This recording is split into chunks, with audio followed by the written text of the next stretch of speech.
देखो कोई क्रूस से हम सबको बुला रहा है।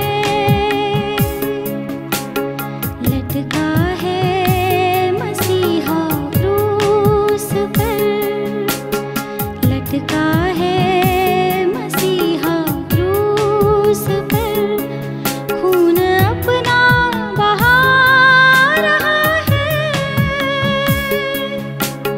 देखो वो देखो कोई क्रूस से, देखो वो देखो कोई क्रूस से।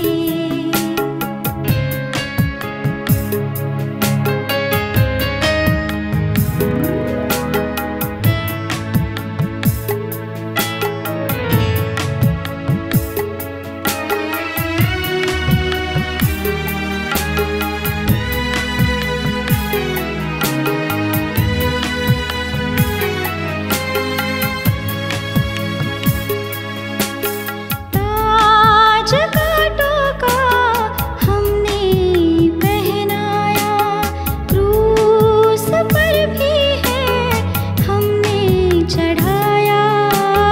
ताज कांटों का हमने पहनाया, क्रूस पर भी है हमने चढ़ाया।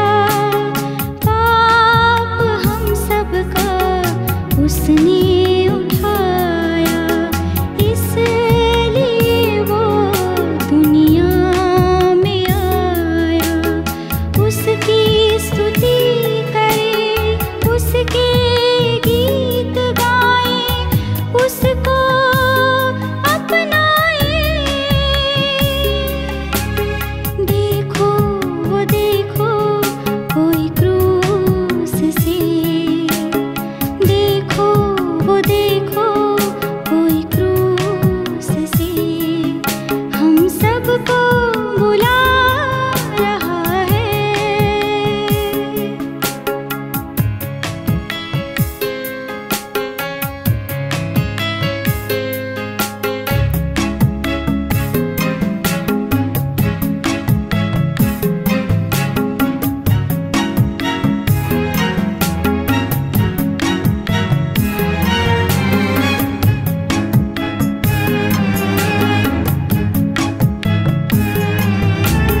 मुँह पे थूका और कोड़ा लगाया, मांगा पानी तो सिर का पिलाया। मुँह पे थूका और कोड़ा लगाया, मांगा पानी तो सिर का पिलाया।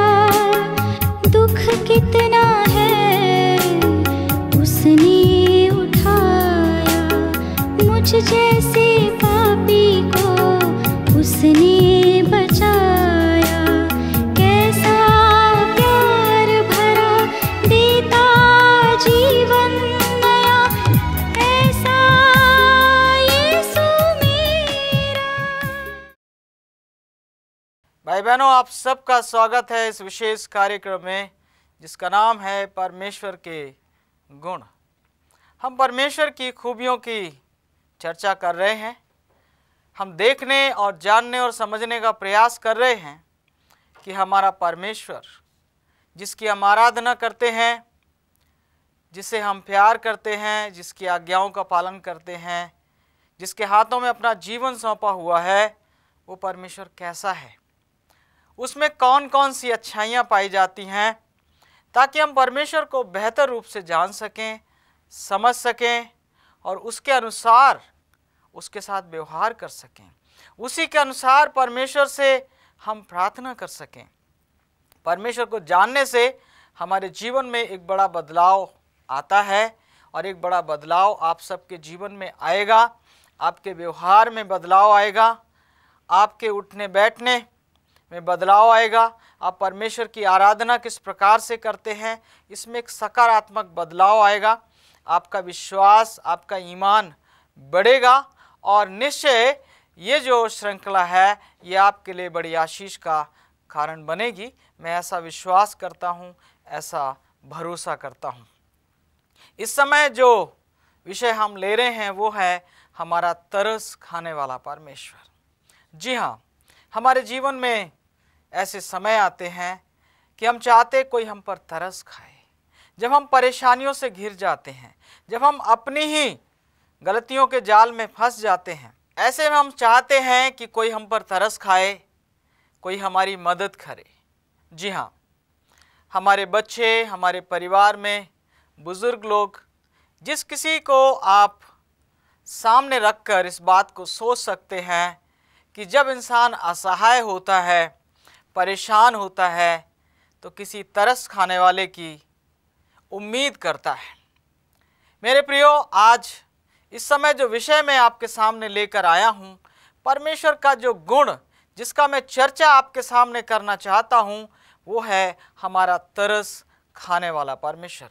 मेरे साथ आप बाइबल की एक आयत पढ़ने के लिए निकाल सकते हैं। हम भजन संहिता उसका 78 अध्याय और उसके 38 पद को पढ़ना चाहेंगे। वहाँ लिखा है, परंतु वह तो दयालु है, वह उनके अधर्म को ढांपता और उन्हें नष्ट नहीं करता। वो बार बार अपने क्रोध को ठंडा करता है और अपनी जलजलाहट को पूरी रीति से भड़कने नहीं देता है। हमारा परमेश्वर ऐसा परमेश्वर है कि वो प्रजा जिसे उसने मिस्र से निकाला, बार बार इस्राएली लोग भटकते रहे, बार बार उन्होंने परमेश्वर की आज्ञाओं को तोड़ा, बार बार उन्होंने वो गलतियां की जिसके बारे में उन्हें चेतावनी दी गई थी। लेकिन जो आयत हमने पढ़ी है वो बताती है कि हमारा परमेश्वर उन पर अनुग्रह करता रहा। हमारा परमेश्वर बार बार उनको बचाता रहा, बार बार उसने उन्हें क्षमा किया, क्योंकि वो तरस खाने वाला परमेश्वर है। जी हाँ, जब हम एक तरस खाने वाले इंसान की तलाश करते हैं, जब हम चाहते कोई मनुष्य हम पर तरस खाए, मेरे प्रियो, ऐसे में हमारे सामने ये बात आती है, हमें याद आता है कि हमारा परमेश्वर तरस खाने वाला परमेश्वर है। कोई आप पर और तरस खाए या ना खाए, कोई और आपको बार बार क्षमा करे या ना करे, कोई और आपको प्यार करे या ना करे, लेकिन आपका परमेश्वर, सृष्टिकर्ता परमेश्वर आपसे प्यार करता है और वो आप पर तरस खाता है। वो आपको संभालना और बचाना और बढ़ाना चाहता है, क्योंकि हमारा परमेश्वर तरस खाने वाला परमेश्वर है। हमने पढ़ा कि वो बार बार उन पर तरस खाता था। वो करुणामयी परमेश्वर है, वो दयालु परमेश्वर है। मेरे प्रियो, आज के बाद जब कभी आप परेशानियों में फंस जाएं, जब कभी आप चिंताओं से घिर जाएं, जब कभी आपके अपने लोग आपको धोखा दें और छोड़ दें, आपको निराश करें, ऐसे में याद रखिए, आपका परमेश्वर तरस खाने वाला परमेश्वर है। आपका परमेश्वर आपसे प्यार करने वाला परमेश्वर है। आइए हम परमेश्वर के इस चरित्र के बारे में और अधिक सीखेंगे और अधिक समझेंगे कि किस प्रकार से हमारा परमेश्वर जो है वो तरस खाने वाला परमेश्वर है और किस प्रकार से उसने इस दुनिया में लोगों पर तरस खाया, उन्हें बचाया, उन्हें संभाला, उन्हें जीवन दिया। जी हाँ, जब हमारे कामों के अनुसार ऐसा होता है कि हमें मर जाना चाहिए, लेकिन परमेश्वर हमें बचाता है। जब हमसे ऐसी गलतियां हो जाती हैं जो हमारे जीवन को समाप्त कर सकती हैं, उस समय में परमेश्वर हम पर तरस खाता है और हमें संभालता है, हमारी रक्षा करता है, हमें एक नई हिम्मत और नई ताकत देता है, हमारे पिछले गुनाहों को माफ़ करके हमें एक नया जीवन देता है। वो तरस खाने वाला परमेश्वर है, वो तरस खाने वाला यहोवा है जो हमेशा अपने लोगों पर तरस खाता है, जो उस पर भरोसा करते हैं, जो उसकी ओर दृष्टि उठाते हैं, जो उससे प्रार्थना करते हैं, जो उसके सामने दीन होकर टूटे हुए मन के साथ आते हैं। परमेश्वर उन पर तरस खाता है और उन्हें बचाता है। मेरे साथ आप निर्गमन की पुस्तक में चलें और हम 3 अध्याय और 7 पद को पढ़ना चाहेंगे। लिखा है, फिर यहोवा ने कहा, मैंने अपनी प्रजा के लोगों को जो मिस्र में हैं उनके दुख को निश्चय देखा है, और उनकी जो चिल्लाहट परिश्रम कराने वालों के कारण होती है उसको भी मैंने सुना है, और उनकी पीड़ा पर मैंने चित्त लगाया है। यहाँ पर हम देखते हैं कि इस्राएली लोग मिस्र में गुलाम थे। फिरौन राजा के द्वारा, उसकी प्रजा के द्वारा, उसके अधिकारियों के द्वारा इस्राएलियों के ऊपर अत्याचार किए जा रहे थे, अमानवीय अत्याचार किए जा रहे थे। उनकी बहन और उनकी बेटियां सुरक्षित नहीं थीं, उनसे जानवरों के समान काम लिया जाता था, और इससे बढ़कर जो सबसे बड़ी समस्या उनके सामने थी वो ये थी कि उन्हें ये अधिकार नहीं था कि वो बेटों का पालन पोषण करें। सरकार ने ये नियम बनाया हुआ था। फिरौन ने अपने लोगों को, अपनी प्रजा को, अपने अधिकारियों को हुक्म दिया था कि इस्राएलियों के घर में जो भी बच्चा पैदा होता है, बच्चे के रोने की आवाज़ आए, उस घर में घुस जाओ और देखो, अगर वो बेटा है तो उसे मार डालो। जी हाँ मेरे प्रियो, बहुत सी माएँ और बहुत से पिता हर दिन रोते थे और विलाप करते थे। उनकी उस बच्चे की, जिसको बेटे को मार डाला जाता था, उसकी बहनें, उसके परिवार के लोग विलाप करते थे। दिन रात वो पीड़ा में थे। उन्हें परमेश्वर की आराधना करने के लिए समय नहीं था। उन्हें परमेश्वर की आज्ञाओं के अनुसार जीवन बिताने के लिए आज़ादी नहीं थी। ऐसे में परमेश्वर ने मूसा को दर्शन दिया। जब वो अपने ससुर की भेड़ें मैदान देश में चरा रहा था, परमेश्वर ने मूसा से कहा, मैंने अपनी प्रजा के दुख को देखा है, मैंने उनकी पीड़ाओं को देखा है, मैंने उस सताव को देखा है जो उनके ऊपर हो रहा है, और अब मैं उतर आया हूँ कि मैं उन्हें छुड़ाऊँ, उन्हें आज़ाद करूँ और कनान देश में पहुँचाऊँ, जहाँ दूध और शहद की नदियाँ बहती हैं। जी हाँ, इस्राएलियों के ऊपर जब कोई तरस खाने वाला नहीं था, जब इस्राएलियों पर चारों तरफ से अत्याचार हो रहे थे, ऐसे में परमेश्वर था, परमेश्वर है, जिसने उन पर तरस खाया और उनकी ओर दृष्टि की, और उन्हें बचाने के लिए, उन्हें छुड़ाने के लिए, उन्हें आज़ाद करने के लिए वो स्वर्ग से उतर आया। देखिए परमेश्वर अपने लोगों से कितना प्रेम करता है। जब आप ऐसे संकटों में घिर जाएं, परेशानियों में घिर जाएं, याद रखें आपका परमेश्वर तरस खाने वाला परमेश्वर है। आपका परमेश्वर आपसे प्यार करने वाला परमेश्वर है, और जिसने इस्राएलियों पर तरस खाया वो आप पर भी तरस खाएगा। मेरे साथ आप बाइबल की एक आयत और पढ़ने के लिए निकालें। हम मज़े संहिता 86 अध्याय और उसका 15 पद जो है पढ़ना चाहेंगे। संहिता 86 और 15 पद में लिखा है, परंतु प्रभु तू दयालु और अनुग्रहकारी परमेश्वर है, तू विलम्ब से कोप करने वाला और अति करुणामय है।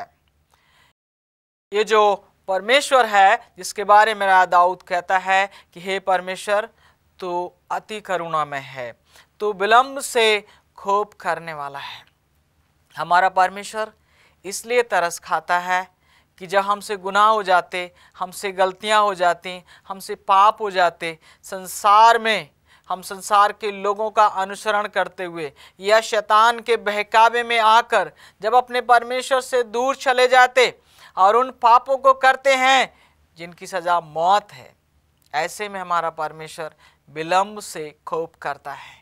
तुरंत ही हमें ख़त्म नहीं कर देता, तुरंत ही हमें मौत नहीं दे देता, बल्कि हम पर तरस खाता है, वो विलम्ब से कोप करता है।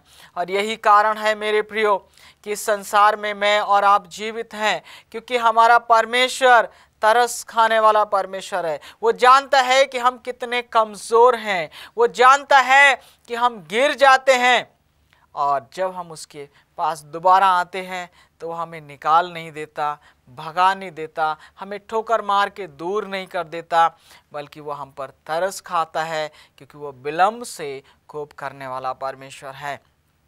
ऐसे में मेरे सामने, मेरे दिमाग में उड़ाऊ पुत्र की कहानी आती है। वो पुत्र जिसने सब कुछ, जो कुछ पिता से पाया था, उसे सांसारिक भोग विलास में उड़ा दिया। दुनिया में उसने तमाम प्रकार के गलत काम किए और जब वो भूखों मरने लगा, उसके दोस्तों ने उसका साथ छोड़ दिया, उसे कोई काम नहीं मिला, काम मिला तो सुअरों को चराने का मिला, और वो भूखों मरने लगा। वो नंगा हो गया, उसके कपड़े फट गए, उसके बाल बड़े बड़े हो गए, उसके शरीर से बदबू आने लगी, क्योंकि उसे नहाने तक की फुर्सत नहीं थी। ऐसे में मेरे प्रियो, जब वो वापस आया तो पिता ने उसको दौड़कर गले लगाया, पिता ने उस पर तरस खाया और उसे गले लगाया। ये पिता का प्रेम, ये परमेश्वर का प्रेम है मेरे प्रियो। जब हम उसकी ओर आएंगे, उसे पुकारेंगे, उसकी दुहाई देंगे, चाहे हमने कैसे ही पाप क्यों ना किए हों। मेरे प्रियो, शैतान आपको भरमाने और बहकाने ना पाए।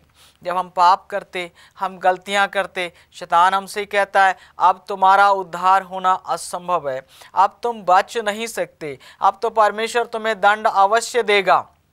ऐसे में मेरे प्रियो, उड़ाऊ पुत्र की कहानी याद करिए और परमेश्वर के पास लौट आइए। परमेश्वर से कहिए कि हे परमेश्वर, मैं पापी हूँ, मुझ पापी पर रहम कर, मुझ पापी पर तरस खा।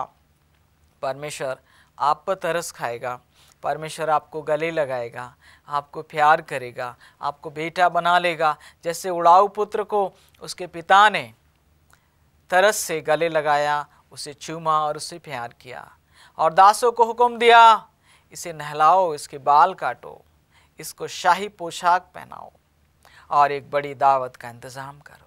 जी हाँ, जब एक मनुष्य परमेश्वर के पास आता है लौटकर, तो स्वर्ग में बड़ा आनंद होता है।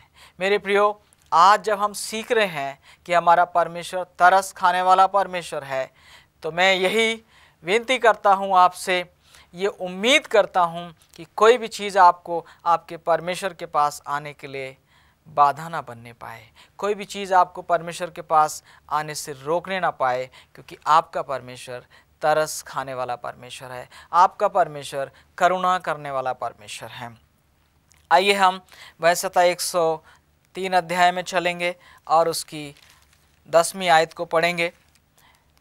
लिखा है, उसने हमारे पापों के अनुसार हमसे व्यवहार नहीं किया और ना हमारे अधर्म के कामों के अनुसार हमको बदला दिया। कितनी बड़ी बात दाऊद कहता है कि हमारा परमेश्वर हमसे हमारे पापों के अनुसार व्यवहार नहीं करता। यदि हमारे पापों का लेखा लिया जाए, यदि हमारे पापों का हिसाब किताब रखा जाए मेरे प्रियो, तो हम में से कोई भी जीवित रहने के योग्य नहीं है। हम में से कोई भी इस योग्य नहीं है कि वो जीवित रहे और जीवन के दिन देखे और आशीषों को पाए।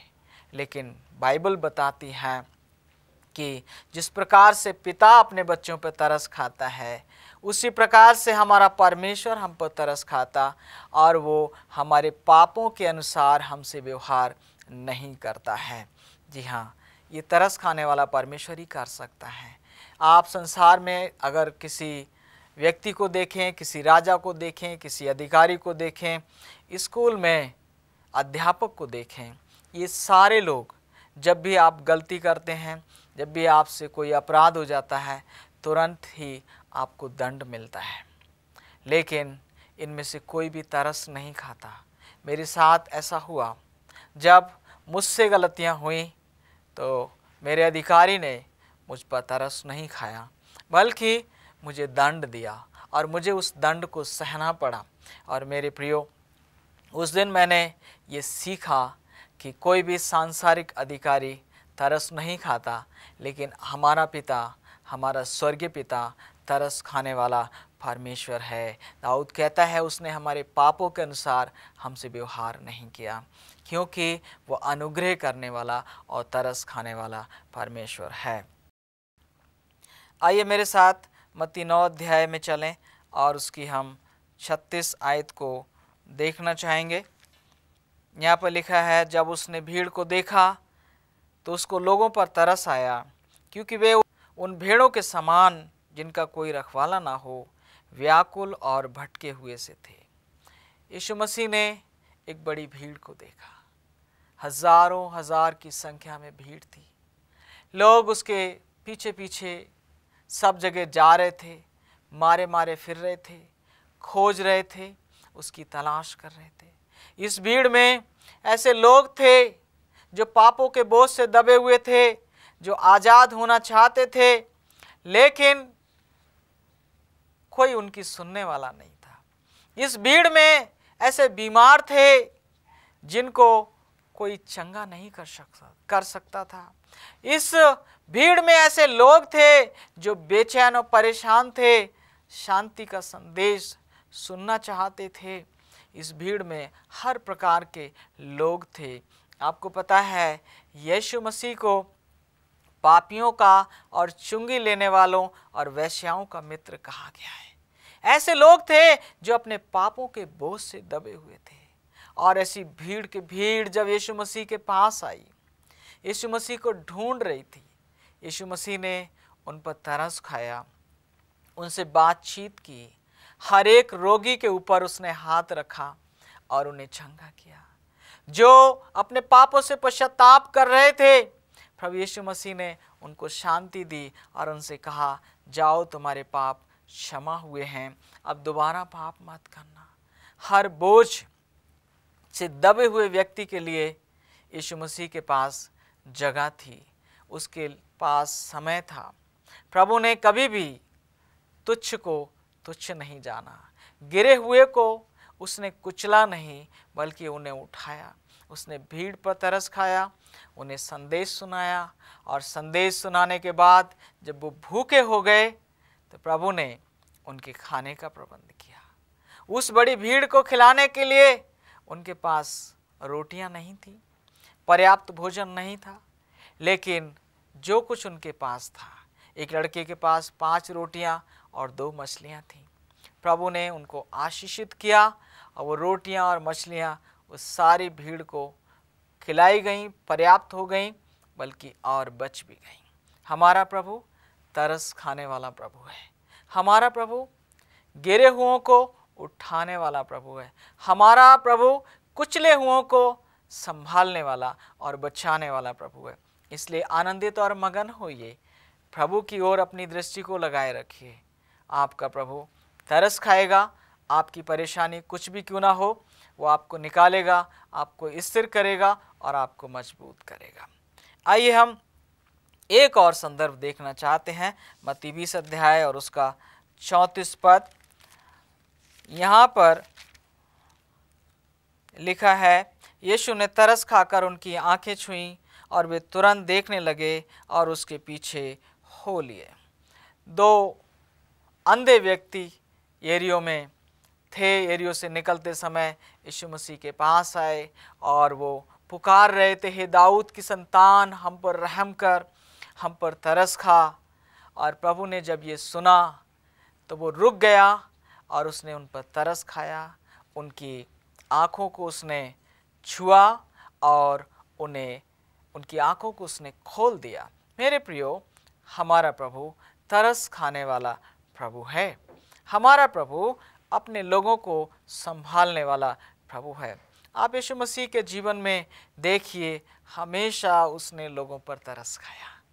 और आज ये संदेश आपके लिए है, आपके परिवारों के लिए है। आप दुखी हैं, आप बीमार हैं, आप परेशान हैं, आप बेचैन हैं, पाप के बोझ से दबे हुए हैं, बीमारी और कर्ज के बोझ से दबे हुए हैं, अपने लोगों के सताए हुए हैं, आपको आपके अपनों ने सताया है, आपकी धन संपत्ति को छीन लिया गया है, आपका हिस्सा आपको नहीं दिया गया है। ऐसे में कोई आप पर तरस खाए ना खाए, प्रियो, आपका प्रभु, आपका परमेश्वर तरस खाने वाला परमेश्वर है। उसकी ओर दृष्टि करिए, वो आपको संभालेगा, आपकी घटी को पूरा करेगा, आपकी बीमारी से आपको रिहाई देगा, आपके कर्जे से आपको रिहाई देगा और आपको एक अच्छा और एक खुशहाल जीवन देगा। ऐसा मैं विश्वास करता हूँ, क्योंकि हमारा प्रभु तरस खाने वाला प्रभु है। हमारा प्रभु बचाने और संभालने वाला प्रभु है। मेरे प्रियो, मैं आपका आह्वान करता हूँ, आपको प्रेरणा देना चाहता हूँ। मैंने अपने जीवन में ये परख कर देखा है कि जब कोई आपका साथ ना दे, प्रभु को पुकारिए, वो आप पर तरस खाएगा, आपकी दशा को बदल देगा, आपके हालात को बदल देगा, आपको आनंद से आनंदित करेगा और आपको भोजन और वस्त्र की घटी न होगी। समाज में आपका एक सम्मानीय स्थान होगा अगर आप उसके पास आएंगे, उस पर भरोसा रखेंगे और उसके हाथों में अपना जीवन समर्पित करेंगे, तो निश्चय ही परमेश्वर आपको बहुतायत के साथ आशीष देगा और आपके कष्टों से रिहाई देगा, आपको अपनी महिमा के लिए, आपको अपनी जलाल और प्रशंसा के लिए इस्तेमाल करेगा। मैं विश्वास करता हूँ संदेश से आपको आशीष मिली है। मैं आप सबके लिए प्रार्थना करना चाहता हूँ। मेरे साथ आप अपने आँखों को बंद करें, हाथों को जोड़ें, सर को झुकाएं ताकि हम प्रार्थना करें। स्वर्गीय पिता, मैं प्रार्थना करता हूँ आपके इन बेटे और बेटियों के लिए जिन्होंने आपके संदेश को सुना है। आप तरस खाने वाले प्रभु हैं, इन पर तरस खाएं। इनकी परेशानियों से, इनकी बीमारियों से, इनके दुखों से इन्हें रिहाई दें। इनके घरों में आए, शांति और तसल्ली दें और जो अपने पापों से पश्चाताप करते हैं उन्हें गले लगाएं। उनके पापों से उन्हें क्षमा करें और पिता परमेश्वर उनका नाम जीवन की पुस्तक में लिखकर उनके साथ आनंद मनाएं और इन्हें आशीषित करें। प्रभु, इनके जीवनों में आपकी आशीष और अनुग्रह बना रहे। ये प्रार्थना आपके प्यारे बेटे और अपने मुंजी मसीह यीशु के नाम से मांगते हैं, सुने और ग्रहण करें, आमीन। भाई बहनों, इस संदेश से विश्वास करता हूँ आपको आशीष मिली है और मैं आपसे निवेदन करता हूँ, अगर आप इस विषय में और अधिक जानना चाहते हैं, आप चाहते हैं हम आपके लिए प्रार्थना करें, तो हमारे दिए गए पते पर संपर्क करें। आपकी सेवा करके हमें खुशी होगी। प्रभु आपको आशीष दे।